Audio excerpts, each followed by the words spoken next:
Okay, so welcome to the Third Testament Foundation live stream today. Um, today uh, I'll be reading quite a bit from the Third Testament Volume 2. I found something interesting there about the different energies, the substances, material substances, and our thought substances, and how we can combine them to create a happy life or a good fate for ourselves.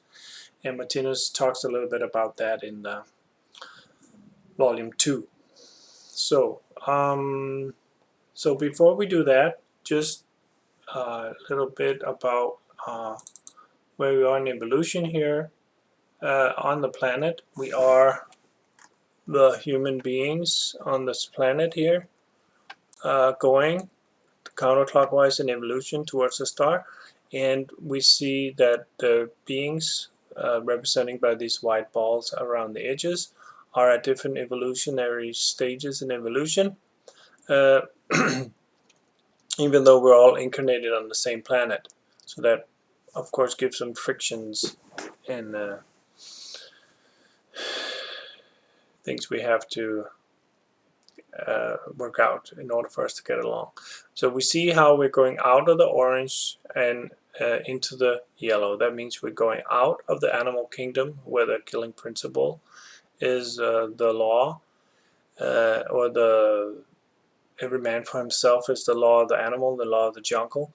And we're moving away from that because we are satiated with that. We're full of that. We are satisfied with that, and we're now longing for the law of love, which is every man for his neighbor, or the compassion principle. And uh, now, how do we do that? How do we actually become compassionate? And how do we create a happy fate for ourselves? So that's what we're going to talk about today. And Martinez writes about it. Very interesting, I think. Some sections that I found was very interesting to me self. And as always, all the symbols are copyright of Martinez Institute.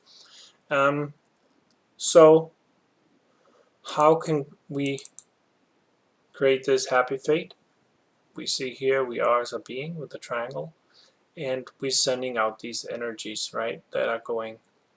Some of them are going, returning in this life, and some are going in the next life. So how can we send out these substances, these chemical substances that are spiritual, but they're still material?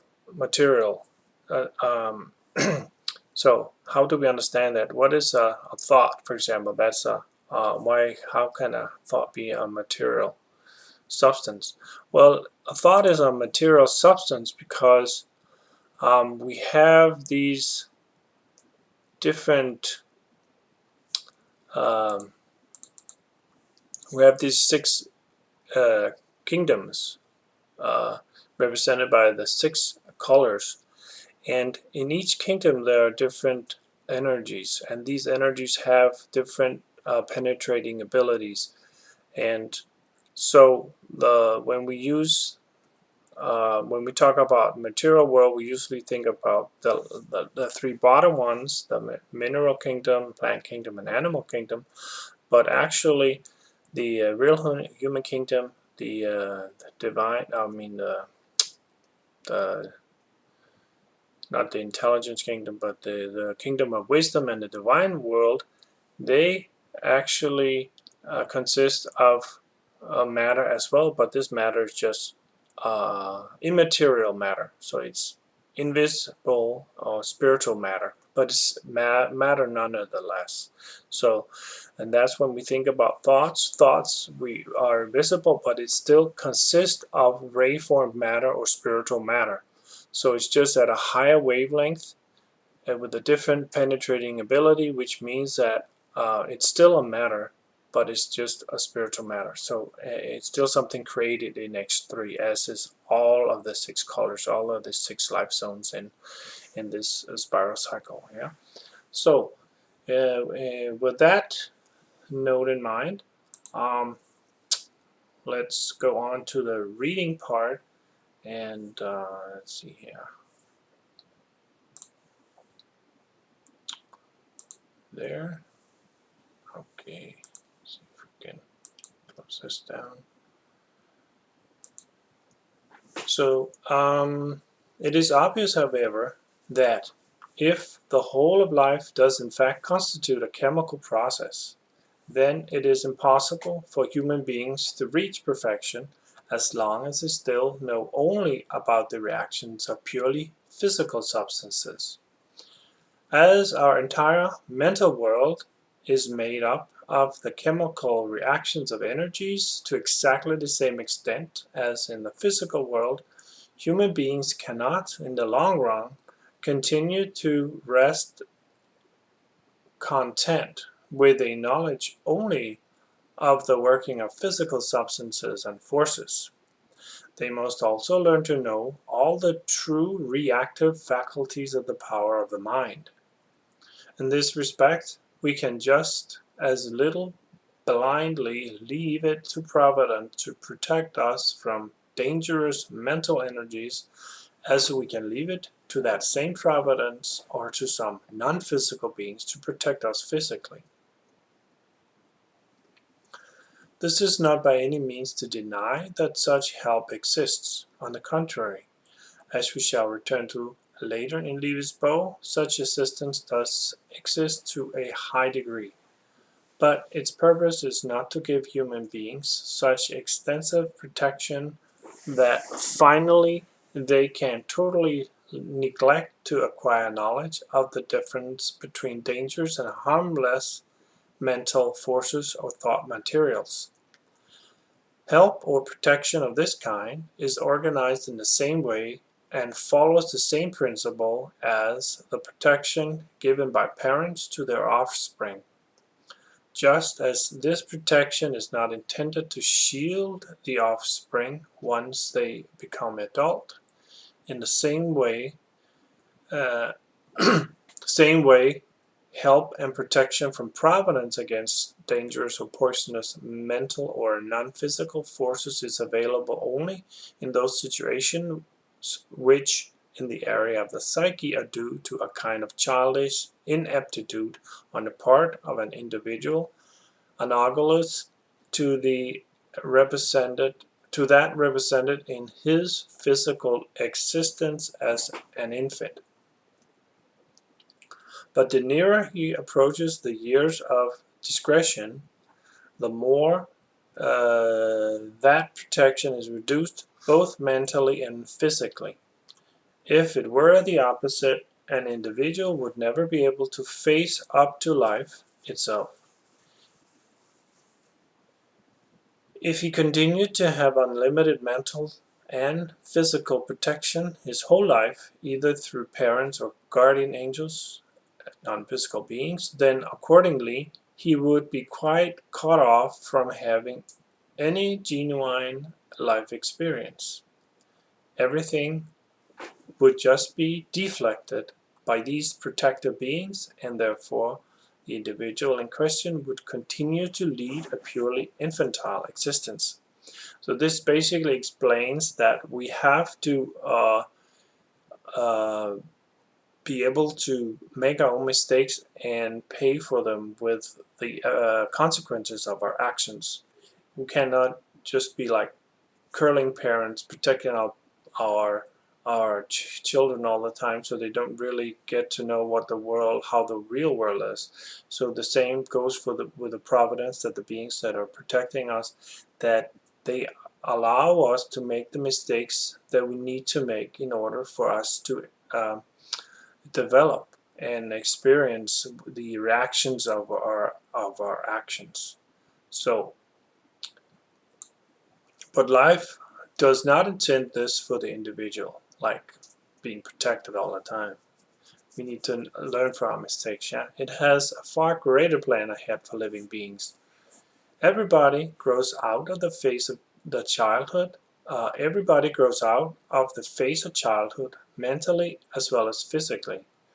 This growth gives access to a direct contact with life, access to genuine experience in areas of both suffering and pleasure, and thereby creates in the individual's mentality a corresponding knowledge of the pleasant and the unpleasant, and of what constitutes the absolute realities of existence itself.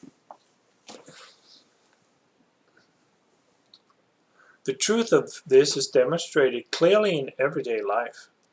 Accidents and injuries, sorrows and illness, war and poverty, chaos and confusion are such dominating factors that they are proof enough of how mankind, to a great extent, finds itself at a stage where there are no longer protective phenomena behind which to hide from life's drastic bitterness, and that it is set in direct contact with all the various adversities of fate.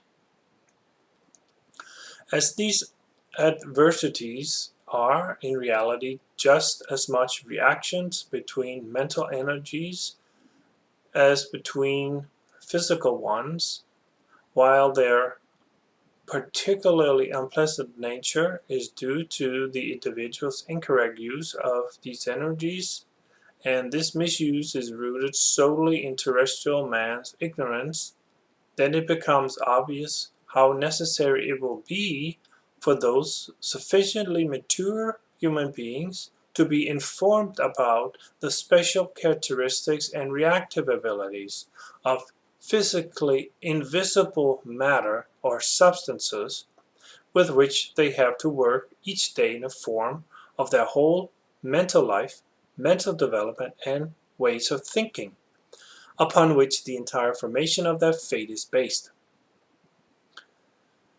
This information about the reaction faculty of spiritual or cosmic substances, in other words, cosmic chemistry, is thus nothing less than the science of fate. And this, in turn, will form a basis for developing the ability to understand later explanations in Livets Bog about the formation of fate itself. So, this he's saying here is all the stuff we know in the natural sciences about how the different elements of the periodic table interact and what we need to do to make these different things, make concrete, make all the different things that we're making today, right? We need to combine these certain elements to create these things that we use and that are beneficial. We need to know about these physically invisible substances as well in order for us to create this fate that are beneficial to us, right?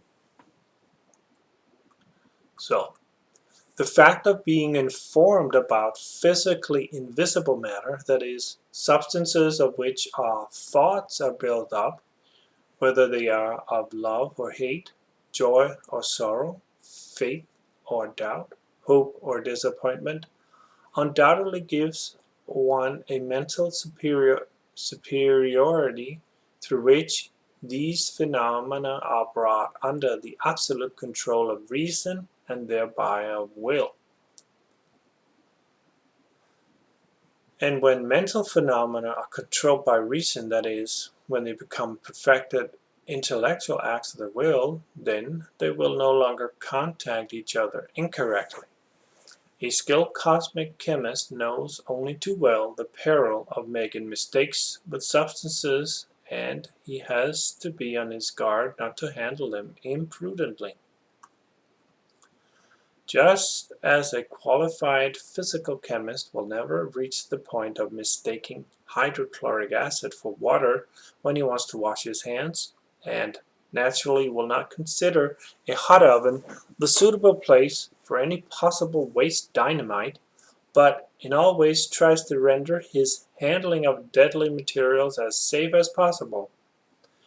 In the same way, the cosmic chemist will also perfect as much as possible his dealings with cosmic chemicals, especially as these substances are in no area whatsoever any less dangerous than physical ones. This becomes all the more obvious if one understands the fact that cosmic substances or chemicals are actually identical with physical ones.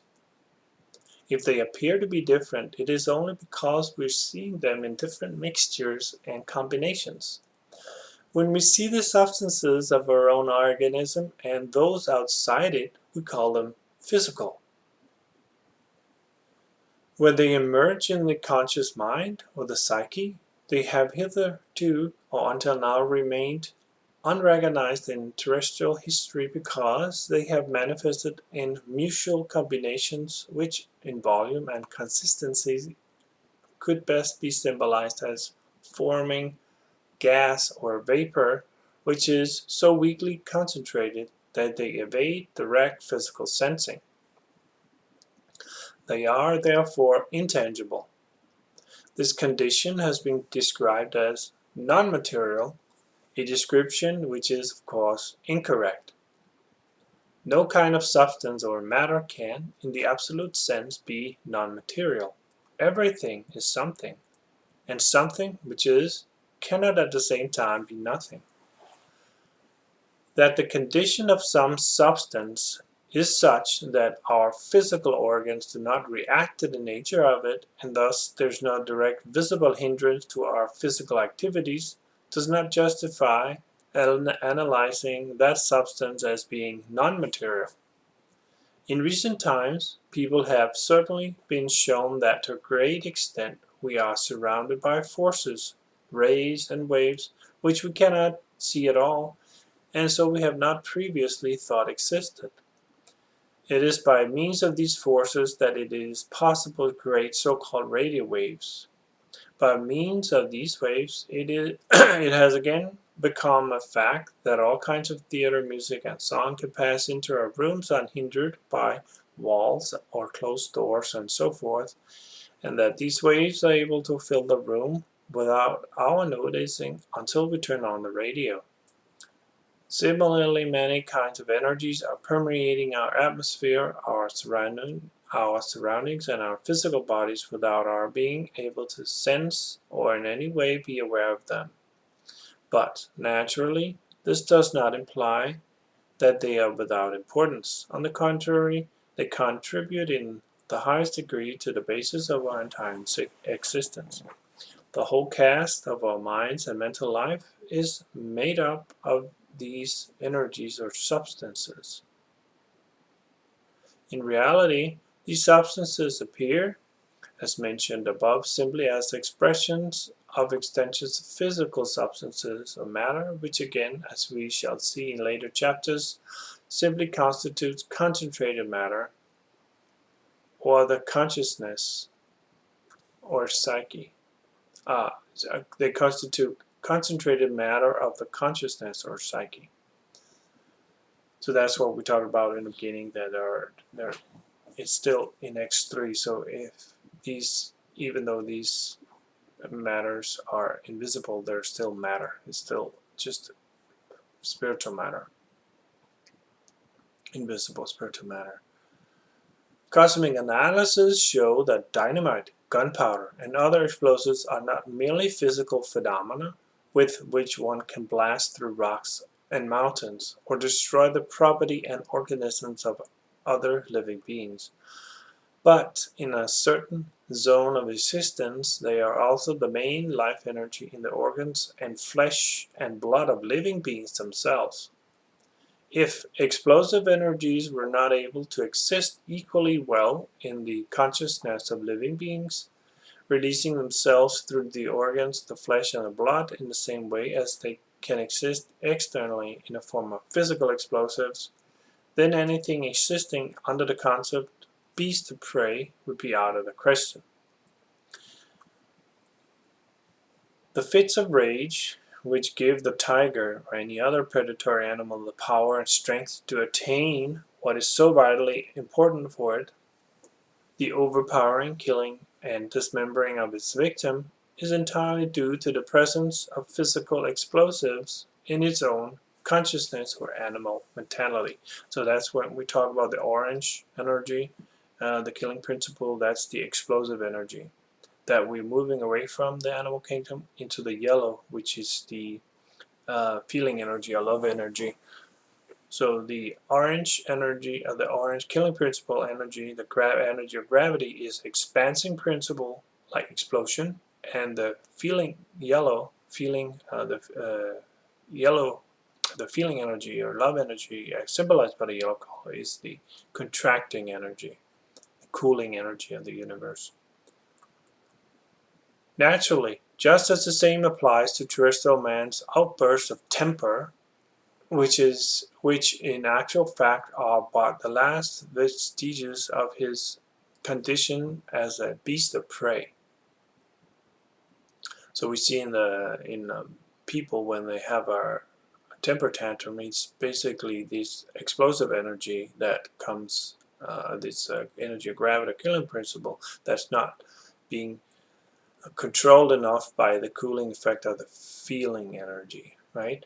So that means that there are still these bursts of temper, but not enough to kill as in the animal kingdom with the predatory animals are living, yeah? So while the explosive energies in the consciousness or mentality of a beast of prey are the chief factors of its life, for a human being, they are pure poison on account of the fact that his mentality or psyche is of a much more developed and refined state than that of animals. This more refined psyche has refined the physical body, purified the blood, and made the nervous system extremely delicate and sensitive. An organism of this kind cannot endure many outbursts of temper or fits of rage without being seriously poisoned. Eventually, mental phenomena of this kind cannot avoid becoming an undermining strain on the functioning of the heart. Indeed, to the micro-world within the organism of a terrestrial person, these fits of anger are pure bomb explosions, having such a destructive effect on both body and soul that they are, so to speak, the root of all evil. The purpose of cosmic chemistry is to establish a knowledge of this root. This root not only forms the basis for everything that comes into the concept of the animal kingdom, in other words, the killing principle, which is in reality the life principle of that kingdom, and therefore must be considered as natural to it. But it is also the root of all terrestrial man's misery and must be considered as less natural in those zones where to a great extent he has enough intelligence to be able to control it.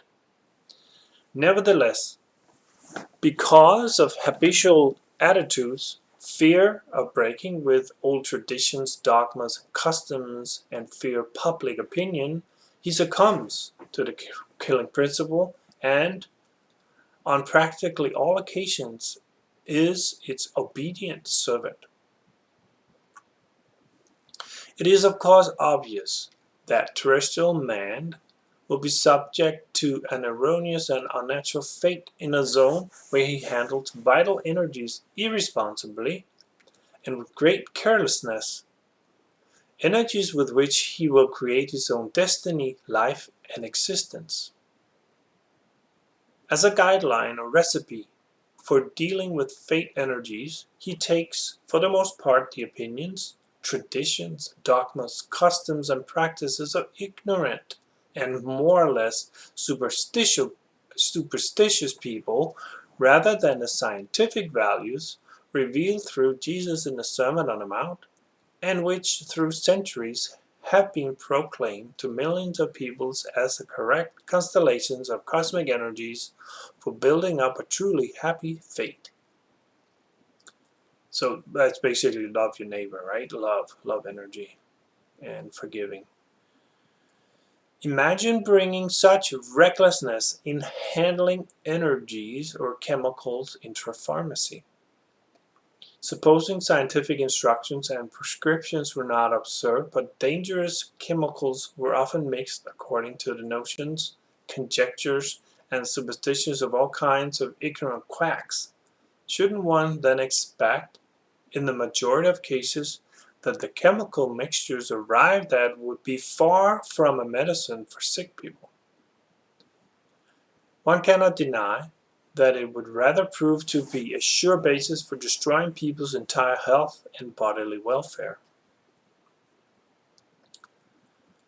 But isn't this just what confronts terrestrial people in the question of building their own fate? It is an illusion to think that one's fate is not just as realistic a combination of let me start over. It is an illusion to think that one's fate is not just as realistic a combination of substances as a medicine handed out at the chemist. In the same way as that medicine could not exist without being a mixture of chemicals, that is, a combination of different forms of energies and substances, so fate itself cannot exist without being a combination of various energies and substances. That these materials or chemicals are not directly visible in a physical way does not alter the principle. That in this case it is a question of the energies of consciousness does not change the identity of fate as a reality, but it even makes its construction or chemical composition hundreds of times more dangerous than any kind of physical chemical experiment. While the effect or result of a project involving any physical chemical experiment can be tried out on other creatures and things outside of one's own being or physical body, one has no possibility of trying out the results of the cosmic experiment, that is, the creation of one's own destiny, on anyone other than oneself. However small the mistake, it will inevitably leave its mark or its effect on one's fate. In fact, no living being can exist without being a cosmic chemist. There's no doubt that our whole life and existence, in other words, our own destiny, can only be identical with the interplay between the energy we release and that released by nature.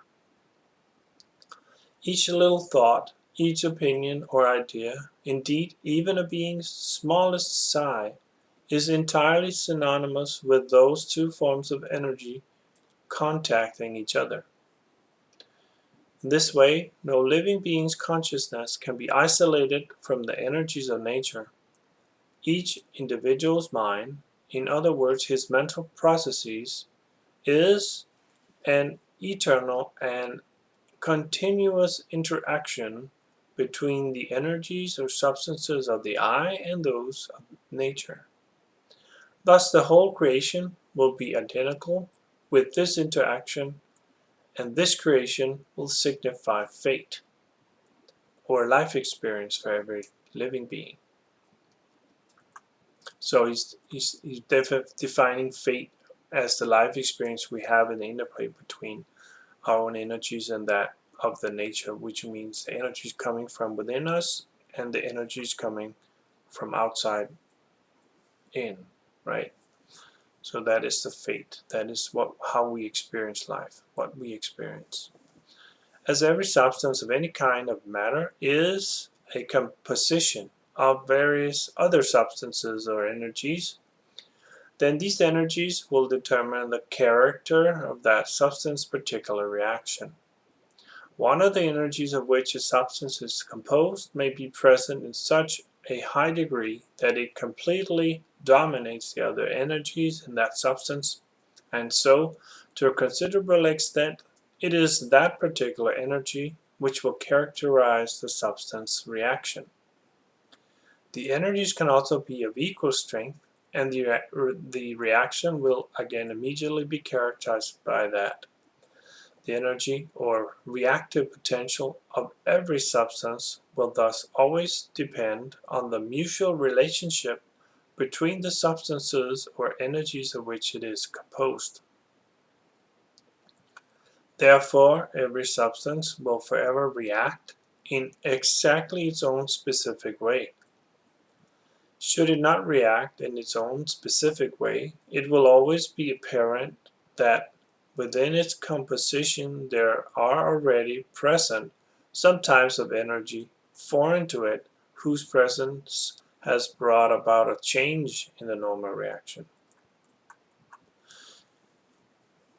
Because every substance composed from the same prescription will react in the same way for all eternity, there now comes to light as a fact an equally eternal law.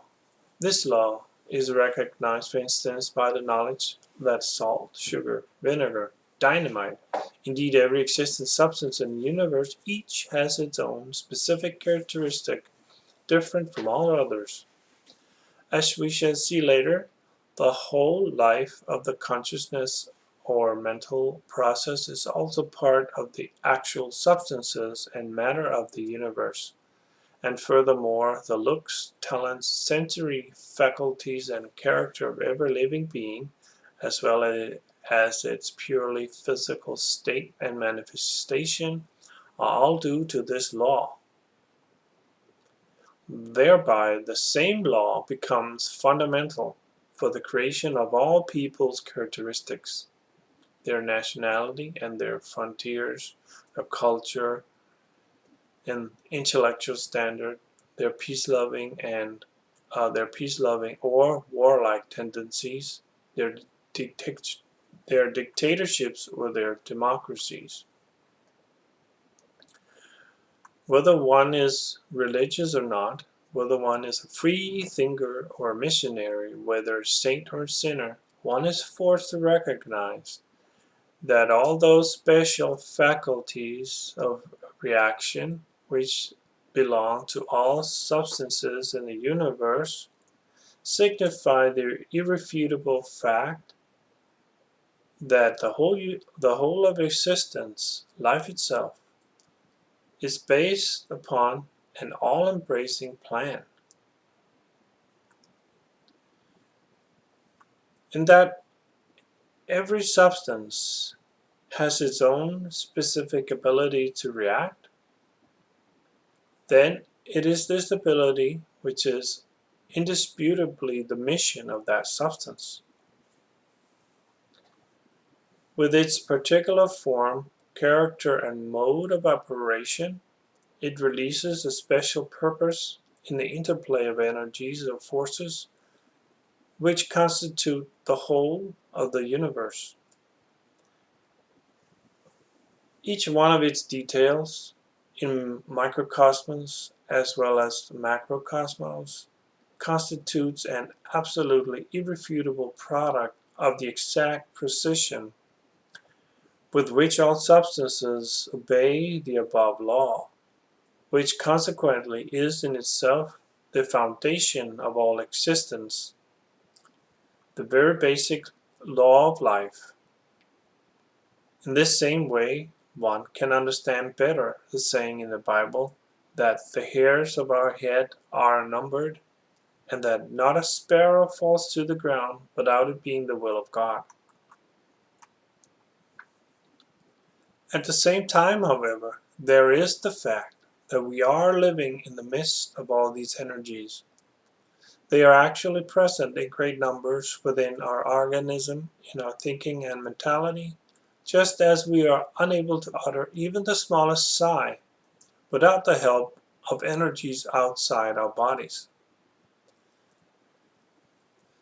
Therefore, why not begin as soon as possible to study the reactions of substances, and not only those which can be handled and seen with physical eyes or are described as physical chemistry, but, on the contrary, why not study to the highest degree those substances present in equally great numbers in the life of our consciousness and mental processes as invisible, fate-forming factors in the creation of character and talents, indeed, of the whole establishment of our basic happiness and enjoyment of life?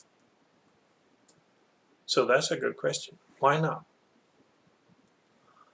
Of what use is it that one learns to be very careful or scrupulous in combining substances for food and nourishment when, at the same time, one acts quite blindly and ignorantly with regard to the substances used as material for creating one's mentality and conscious behavior. Good Christian indeed. At this point, the objection might be raised that character, talents, and aptitudes are inborn and thus are present in the consciousness whether we wish it or not. And of course, to a certain extent, that is true. But from the analysis set forth in my book Logic, chapter 94, which deals with A knowledge, B knowledge, and C knowledge, one would see that all characteristics, talents, and aptitudes have originated as acts of will and have later developed to that independent form of functioning we call habits of consciousness, and already at this stage can be defined as talents and aptitudes. When a person has aptitudes or talents which are of an adverse nature to himself or his surroundings, this could only have come about in the beginning as knowledge and subsequently developed into controlled acts of will which, after sufficient repetition, became habits of consciousness. Of course, people can develop or acquire abilities to do good in the same way by making the necessary conditions into habits of consciousness and thereby remain free of adverse talents and aptitudes.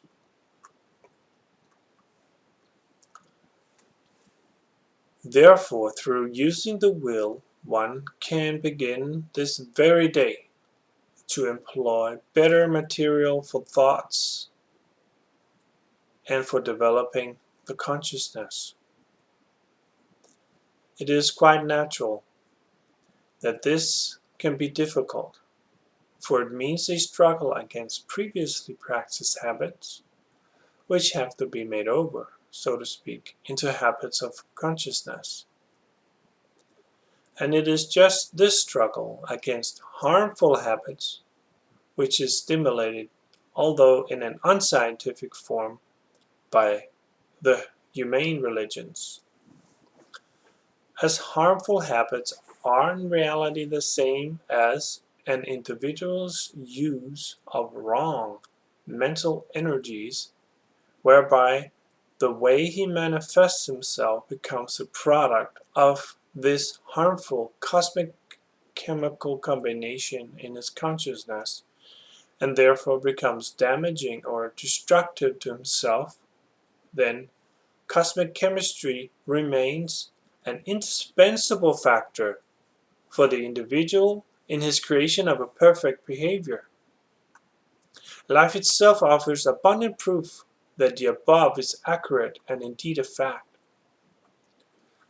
It is known that every single substance in existence has its own reaction potential, so that when that substance is combined with certain other substances, it can create a state of harmony, whilst there are other kinds of substances with which it cannot be combined without creating terrible disharmony, explosions, and destruction.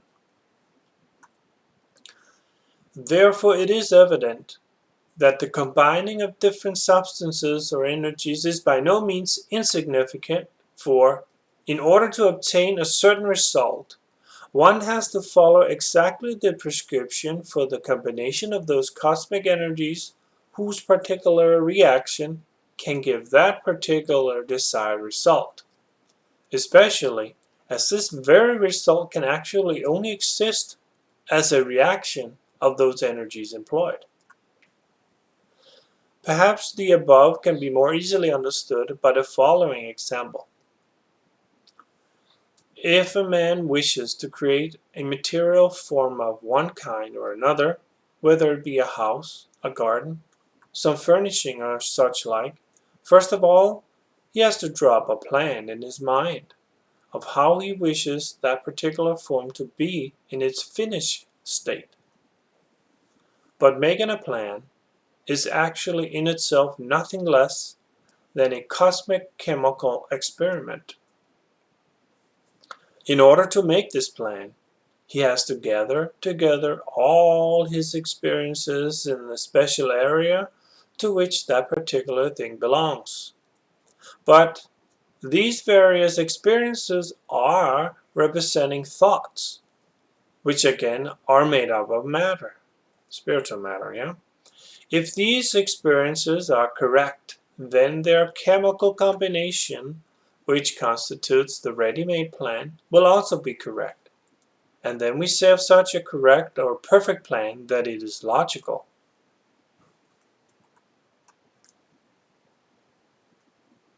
If the experiences which the physical creator had at his disposal in this case were not accurate, but were merely assumptions or unproven theories which turned out to be incorrect,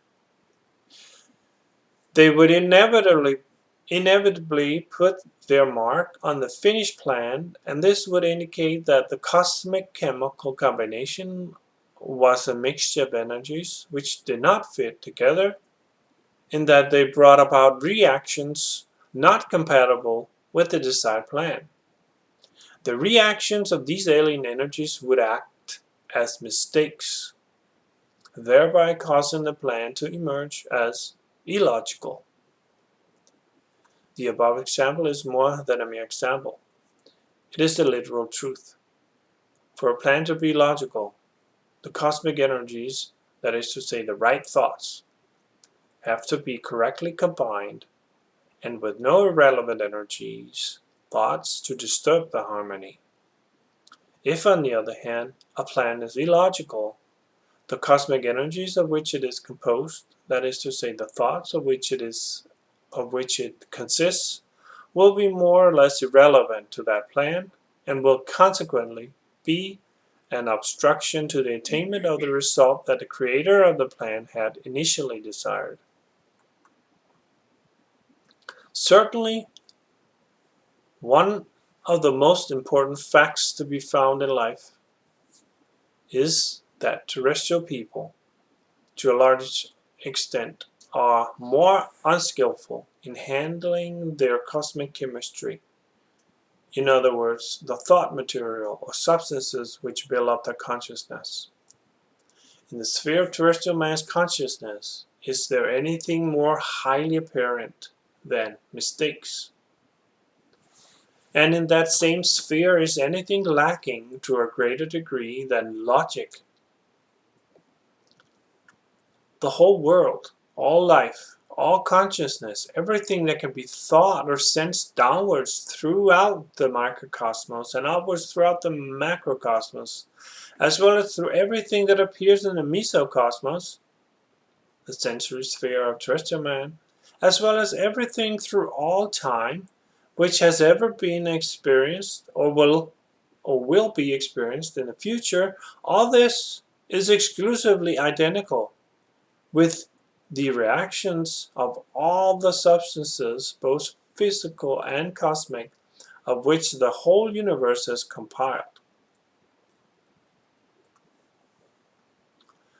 It is in no way whatsoever an expression of imperfection or error in the law of the reaction of substances that each of these reactions manifests its own particular character in such a way that some appear green, others yellow, some black, and others white, that some are what one calls evil, and others what one calls good, that some reactions constitute murder, manslaughter, and bodily injury, while others are identical with compassion, helpfulness, and love, that some appears ignorance and naivety, while others express the highest form of intellectuality, that some manifest as war, revolution, and cultural collapse, others as peace, harmony, and blessedness, and so forth.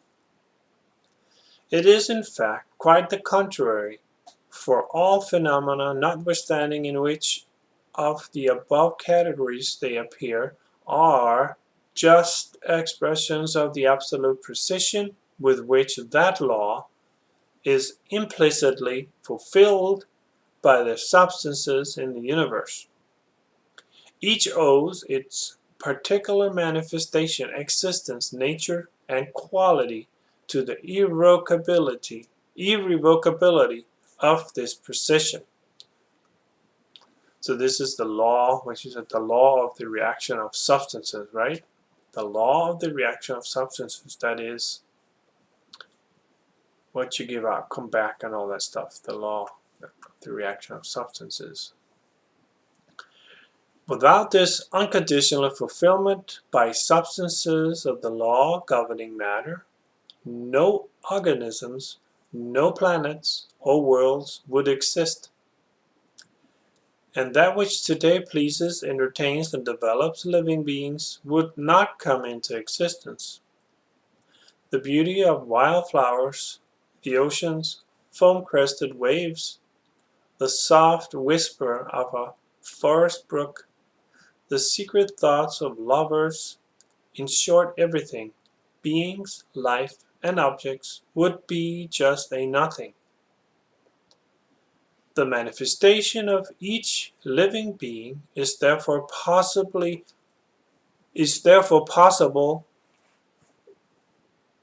Let me read that again. The manifestation of each living being is therefore possible solely through the power of the law for the reaction of substances.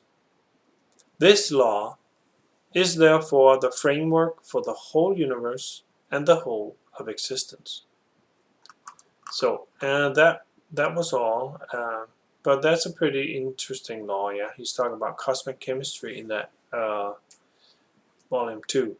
So this is just like a little appetizer for you maybe to read on and find out more about this law of the reaction of substances.